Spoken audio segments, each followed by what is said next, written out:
G'day, guys. We're on the line with Infernal Outcry vocalist Liana Eriksen. How are you, Liana? Thanks for being Painkiller Bookings and Promotions Band of the Month. Thanks for having us. No problem at all. 2016 has been a pretty big year for you guys. You've released your debut EP, Mass Extinction Requiem, as well as your video for Eclipse, and you're making a pretty big name for yourselves Australia-wide. Do you feel as though you're on the right track for taking your music to the next level? Yeah, we do. And we're really excited about releasing our next single soon. And we're hoping to play some more shows around the country later in the year. And we're also looking at releasing a follow-up second EP, which will be called Mass Extinction Requiem 2. Oh, awesome. So, Psychroptic have been raising the Tasmanian metal flag for a number of years now, but over the last couple of years, bands such as yourself, as well as a few others, have been making a bit of an impact on the national scene. Do you reckon Tasmanian metal is on its way up, and if so, what do you attribute to that? Yeah, well, we think that Tassie metal has been thriving for a while now, and it seems to get better every year. We're pretty blessed with some great technical metal down here that is pretty exciting. We've got some great bands such as Sanctify the Serpent, Mephistopheles, Create the Crayon, and Scaperia.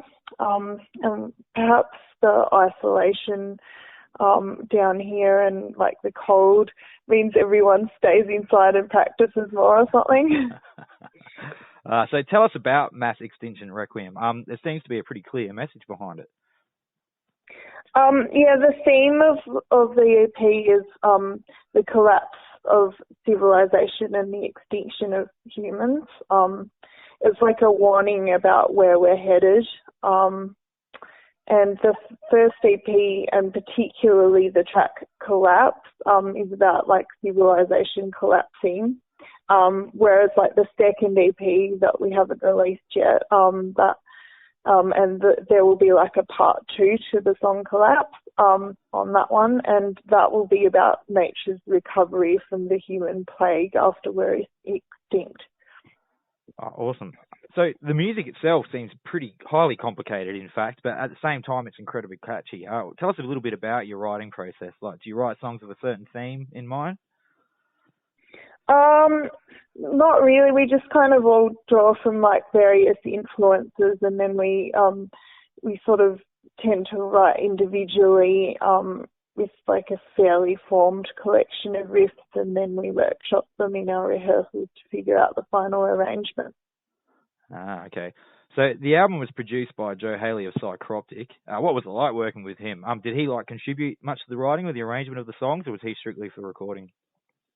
He was more sort of in the recording aspect of things. He didn't really sort of change any of the arrangements or anything. It was really great working with him. He did an awesome job of getting the sound that we were after.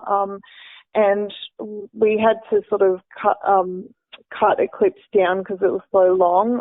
So for the music video, we made it down to about 5 minutes, I think it was, and so Joe actually was instrumental in getting that happening, because we each sort of had a go at trying to edit it, and it wasn't very successful. So when we got him to do a version, it was much more musical, and he was really genius with his work there.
Now, lyrically wise, your words are quite dark in content. What do you view of the world? Do you think there's hope, or do you think we're actually going to become extinct pretty soon? Yeah, I don't really have much hope for the world. I'm kind of like a pessimist and an idealist, which is a bit of an odd combination. I tend to ruminate on things, and I've always had a keen sense of justice, so I get like this indignant rage, and that's a great source of inspiration for me. And I'm also like really misanthropic, and that definitely influences my writing. I almost sort of feel a bit glad that humans are going to get what's coming to us. And yeah, I feel like if I do have a hope for the world, it's probably that we become extinct sooner rather than later, and that nature will then be able to recover from what we've done to it and become balanced again. Brutal. Now, vocally, your performance on the album is up there with some of the best female guttural singers in the world. Who are your main influences, and what first made you decide to try heavy singing? Well, it first occurred to me that it was possible for women to do this when I heard the band Kitty. But my main influences have been Chuck Schuldiner from Death and Jeff Walker from Carcass. After I heard Kitty for the first time, I decided to learn some Carcass songs, and that was really difficult at first, but then after some practice, I ended up getting it. So the world's becoming pretty used to metal bands with female vocalists. Do you think they're also becoming more accepting and starting to see female vocalists as quality metal vocalists rather than just like a novelty? A little bit, but I think we have a long way to go. Like, people are always like really surprised when I tell them that I'm a death metal vocalist. And I had one guy tell me that I'm pretty good for a chick, which I found kind of disappointing. Yeah.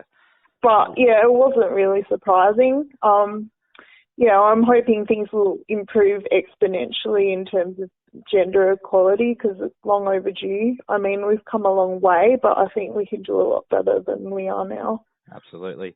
So moving on to the video for Eclipse. First off, congrats, that's a wicked video.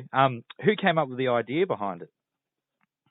Well, I brainstormed some ideas based on the imagery in my lyrics. For example, I imagined like buildings and structures rusting and cracking and crumbling, and people becoming wrinkly and jaded and warped and grotesque. With like a delusional, creepy happiness about them that sort of gradually turns to horror as they're less able to deny reality, and people running from the Grim Reaper as the sky darkens, and then eventually reaching a dead end and finding the band playing, and us being sort of the bearer of news that the end is nigh, but that we're encouraging the people to accept it. And so I think my ideas are probably too grand for our budget. So our director, Jimmy, he like modified the ideas a lot, and I think he came up with some great stuff. There's some really good scenes in there with great imagery. So.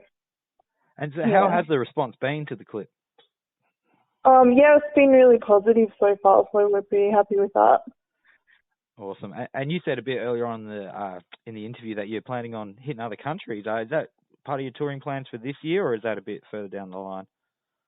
Yeah, we don't have anything like set in stone yet, but we'd like to tour nationally later in the year.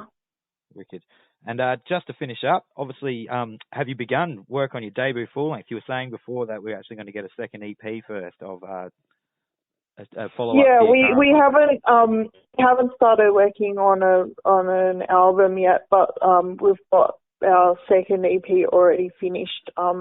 We're just waiting on the artwork to be finished, and then we're going to figure out like the best time to release it. Awesome. So we can expect it this year, though. Hopefully. I mean, I can't guarantee it, but if not by the end of the year, then early next year. Beautiful. Oh, thank you very much for your time, Liana, and for being our Band of the Month. Thanks so much for having us. Mortality, your time is here. Trying to reach it is here.